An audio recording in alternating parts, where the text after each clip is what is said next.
This week's Raw felt so long that by the time I got around to starting SmackDown, I felt burned the fuck out.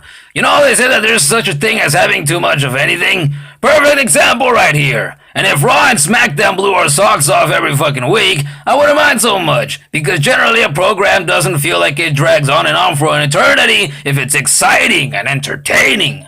Unless it's a Rumble show. But at least the Rumble was amazing. So SmackDown started off with Shane and Daniel, and Shane, of course, was bitching and moaning once more about him giving Owens and Zayn another opportunity to compete for the WWE title, because of course he was. That's his gimmick now. He's a bitter old twat that hates the new generation that beat up his father, even though the McMahons themselves have done way worse in years past. He then accused Daniel of living vicariously through the two men because the company doesn't let him wrestle anymore, yada yada yada, tensions in the air, and AJ Styles then finally came out and basically told him to shut the fuck up and that he's tired of listening to them, which I also was because I found the whole thing annoying, and he said he doesn't care who it is that he ends up facing for the title, which is all well and good. I suppose the bit continued what's been going on for the past 2 or 3 months, and it was what it was.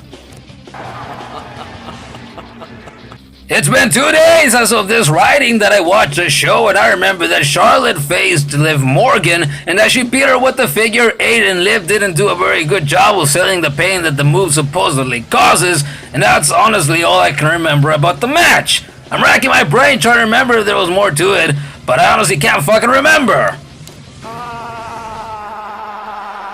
Bobby Roode successfully defended his title against Rusev, even though English tried to give him the assist, and in spite of the fact that English himself gets cheered just for being partnered with Rusev.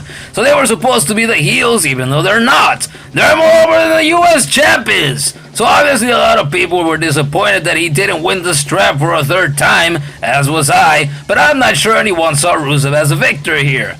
The match itself was fine, and I suppose that Randy wants him some US title gold because he RKO'd the fuck out of everyone after the match. Does this lead to a triple threat for the title, a fatal 4-way, or just a single match for Orton since Rusev just had a shot at it? Who knows? But it's probably one of the former since the company likes its multi-person matches and honestly don't care what they go with so long as it entertains me.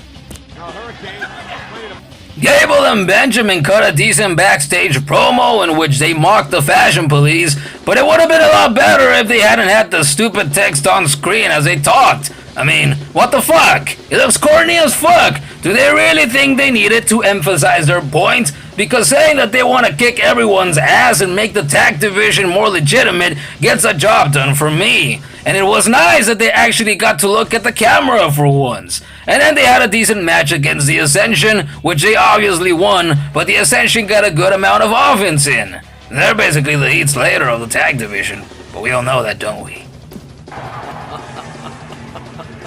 And last but not least, Owens vs. Zayn, which was about as good as anyone expected because they've been 2 of the best in the company since they arrived there, and it was entertaining to watch them get aggressive with each other in spite of the fact that they're best buddies again and all. Owens even yelled, "I'm the one that wins the titles," at Zayn during the match, which was one of the highlights of the whole thing because it's true. In spite of the awesome match though, Zayn eventually got in AJ's face while he had Owens at ringside by the announce table while AJ was on commentary, and AJ got pissed off and pounced on them both until they eventually ran off toward the ramp.